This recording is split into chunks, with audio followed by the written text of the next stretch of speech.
dikatakan kalau Gobert punya kekayaan sebanyak 315 kuadriliun US dollar.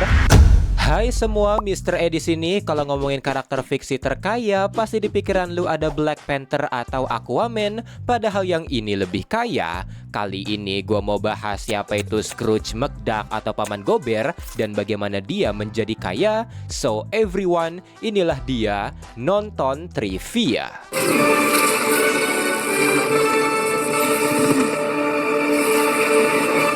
Mari kita mulai dengan backstory-nya. Lahir dari pasangan Fergus McDuck dengan Downey McDuck, Scrooge McDuck atau Paman Gobert adalah keturunan dari klan atau keluarga McDuck, keluarga bangsawan dari Scotland yang punya sebuah istana di wilayah Dismal Downs. Mereka menjadi miskin setelah nenek moyang mereka meninggalkan istana tersebut pada tahun 1675 karena dihantui anjing iblis tanpa tahu kalau itu hanya akal-akalan keluarga Whiskerville yang mengincar harta tersembunyi di istana McDuck. Fun fact, nama Gobert adalah hasil dari translate atau pengubahan nama ke bahasa Belanda, yaitu Dagobert Duck yang punya arti orang pelit. Lanjut. Di ulang tahunnya yang ke-10, ayahnya memberi Gobert alat pembersih sepatu, berharap dia bisa menghasilkan banyak uang dengan itu, karena Gobert adalah harapan terakhir keluarga McDuck untuk kembali ke masa jayanya. Demi menanamkan ambisi, ayahnya diam-diam merekayasa pelanggan pertama dari Gobert dengan menyuruhnya membayar dengan American Dime yang tidak laku di Scotland, dan ketika sadar kalau uang pertama yang dia dapat tidak laku, yang berarti pelanggan pertamanya menipunya, hal ini membuat Gobert marah dan bersumpah kalau dia akan jauh lebih tangguh dan lebih cerdik dalam berbisnis. Setelah peristiwa ini, Gobert semakin semangat dan cerdik saat mencari uang. Dia juga selalu menyisihkan sedikit uang untuk keluarganya, menjadikan dime tadi sebagai uang keberuntungannya, dan dalam beberapa tahun, Gobert sudah punya uang untuk membeli kereta dan kuda yang dia gunakan untuk menjual kayu sebelum dia menjual pit block pada orang kaya karena lebih menguntungkan. Ketika melihat kesempatan untuk pergi ke Amerika, Gobert tidak ragu pergi ke sana, berbekal gigi palsu emas dan jam silver, dan di sana dia bertemu dengan pamannya Angus McDuck, di mana mereka sempat berebutan berangkas emas di Sungai Mississippi dengan Beagle Boys, dan meski mereka tidak mendapatkan emasnya, tapi mereka mendapatkan sedikit uang dari pemerintah karena menangkap Beagle Boys yang merupakan kriminal. Melihat tidak ada peluang di Kentucky, Gobert pergi ke Butte, Montana setelah sebelumnya menjadi koboi di Badland, di mana Gobert memutuskan untuk menjadi pendulang silver di sana. Dan setelah mendengar kalau copper atau tembaga lagi naik daun karena dibutuhkan untuk kabel, Gobert mulai menjadi pendulang tembaga dan bersaing dengan Marcus Daly yang punya tambang tembaga Anaconda Hills. Berbulan-bulan dia mendulang, Gobert tidak menemukan tembaga sedikit pun, tapi untungnya, berkat dibantu oleh Howard Roker Duck, milioner yang dulunya juga pendulang, mereka berhasil menemukan ujung dari urat tembaga yang mengarah ke Anaconda Hills, dan berdasarkan Apex Law, hal ini membuat Gobert menjadi pemilik sah dari Anaconda Hills. Marcus Daly pun menawarkan $10.000 pada Gobert untuk tidak mengklaimnya, dan karena ada masalah di Scotland, Gobert terpaksa menerimanya. Setelah menyelesaikan masalah di rumah dan mendapatkan lagi hak dari istana McDuck, karena sekarang uangnya habis, Gobert kembali berkelana. Dia pergi ke Afrika setelah mendengar kabar soal tambang emas dan berlian, tapi di sana dia malah ditipu oleh Flintshart Glomgold yang awalnya dia tolong, di mana ini mengajarinya satu hal, yaitu orang-orang seperti Beagle Boys akan ada di mana-mana.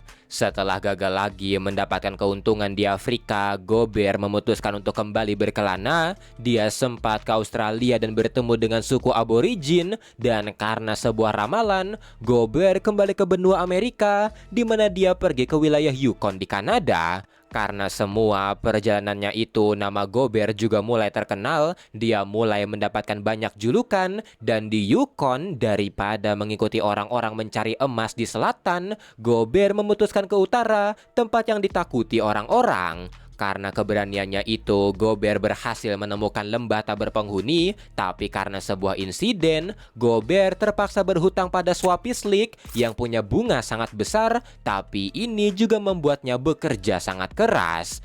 Setelah berbulan-bulan mendekam di lembah tersebut mencari emas, Gober pada akhirnya berhasil mendapatkan sejumlah emas yang cukup untuk membayar hutang dan bunganya, tapi setelah mengambil surat hutangnya, Swapislik malah merebut kembali agar hutang Gober tidak pernah dianggap lunas. Dalam penangkapannya itu, Swapi juga menghina Gober dan semua julukannya, menganggap semua itu palsu. Bahkan dia juga membaca surat dari keluarga Gober yang baru diambil, menghina keluarganya, bahkan menghina ibunya yang baru tewas.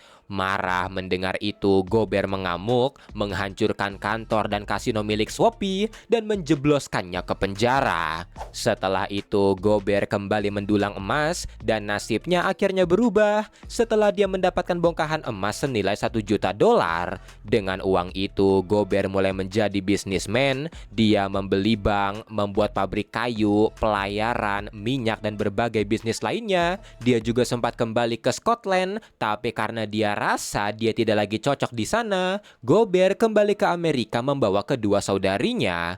Mereka bertiga pergi ke Duckburg di mana Gober memutuskan membangun rumahnya di sana. Dia membuat rumah berbentuk berangkas setinggi ratusan kaki di atas bukit untuk menyimpan semua uangnya. Tapi karena dia belum menjadi bebek terkaya di dunia, Gober memutuskan kembali berkeliling dunia. Dia ke Afrika membeli tambang berlian, membeli paksa sebidang tanah dari suku Fudu, tapi karena aksinya itu, Gober akhirnya dikutuk yang membuatnya diikuti seorang zombie bernama Bombi. Dan karena sifatnya juga kasar, hubungannya dengan kedua saudarinya juga retak. Tapi daripada minta maaf, Gober terus berkeliling dunia, mulai dari Sahara sampai ke Belanda, mulai dari menjual mesin potong rumput, garam, menjual angin, mencari harta karun sampai menangkap manusia emas. Bahkan Gober berniat membeli kutub utara agar setiap kali orang menggunakan kompas, dia akan mendapatkan royaltinya. Tapi karena Bombi terus mengikutinya dan mengancam keselamatannya, Gober harus merelakan batu rubi bergarisnya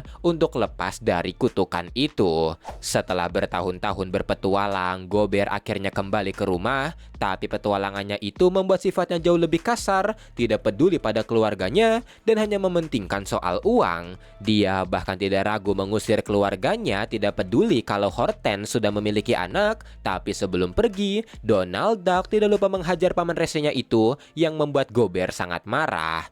Setelah kepergian mereka, Gober sebenarnya mulai mengingat akan masa lalunya ketika dia sangat dekat dengan kedua saudarinya, tapi setelah melihat plakat kalau sekarang dia sudah menjadi bebek terkaya di dunia, Gober melupakan itu semua dan menganggap kalau sekarang dia tidak butuh siapa-siapa.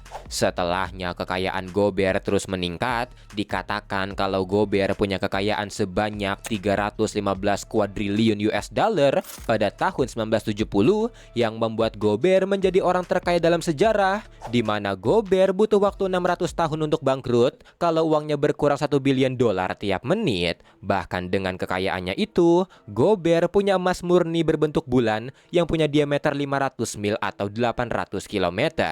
Dan itulah semua trivia dari karakter Paman Gober. Kalau mau nambahin, kritik atau saran bisa komen. See you, Misteri.